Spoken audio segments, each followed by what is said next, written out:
Everyone, देखिए class 12th के अंदर है या आप कोई भी यूनिवर्सिटी एग्जाम दे रहे हैं तो आपके इंटीग्रेशन एक मेन पार्ट रहता है। अगर आप बीएससी एमएससी बीटेक इंजीनियरिंग से हो तो इंटीग्रेशन आपके सिलेबस में डायरेक्टली तो इसका चैप्टर नहीं होता है, but solution of differential equation को सॉल्व करने के लिए आपको हर क्वेश्चन में इंटीग्रेशन की जरूरत पड़ती है।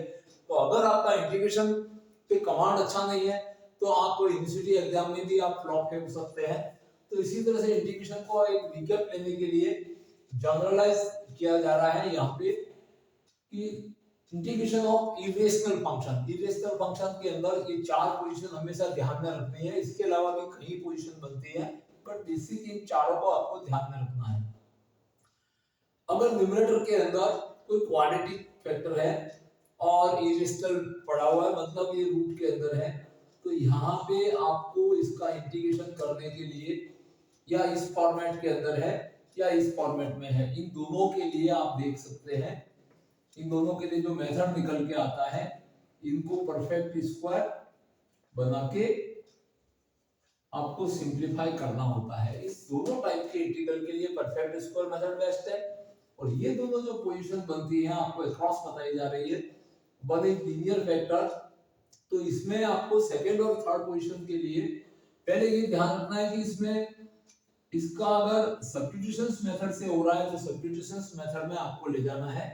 अदरवाइज इन दोनों केस के अंदर आपको px प्लस q टर्म जैसा कि रेशनल में करते हैं e ddx of quadratic factor, जो आपका क्वाड्रेटिक टर्म है इसका डेरिवेटिव प्लस b से कंपेयर करना है और इस px प्लस q को आपको रिप्लेस करना होता है इस वैल्यू से, ताकि क्या हो जाएगा, इस इंटीग्रल के दो पार्ट हो जाते हैं। एक पार्ट तो परफेक्ट स्क्वायर में जाएगा और एक पार्ट होगा उसमें आपको इसका क्वाड्रेटिक का डेरिवेटिव होगा।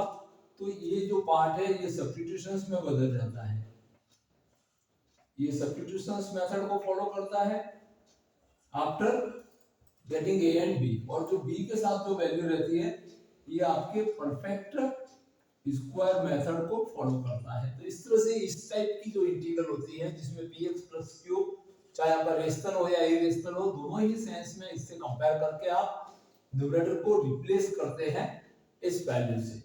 तो फिर आपके पास आसानी से दो तरह की कंडीशन बनती है, एक वाला पार्ट जो फर्स्ट पार्ट है वो सब्स्टिट्यूशंस पकड़ लेता है और सेकंड पार्ट है वो परफेक्ट स्क्वायर में चेंज हो जाता है। जिसका मेथड को सीखने जानने के लिए हमारे चैनल को सब्सक्राइब कीजिए, जहां पे इरेशनल से रिलेटेड क्वेश्चन भी आपको दिए जा रहे हैं। तो और अपने फ्रेंड्स में अधिक से अधिक शेयर कीजिए, और सब्सक्राइब नहीं किया है तो अभी तुरंत आप सब्सक्राइब कीजिए ताकि इंटीग्रेशन से रिलेटेड आपको अपडेट तुरंत मिले। Thank you watching this video.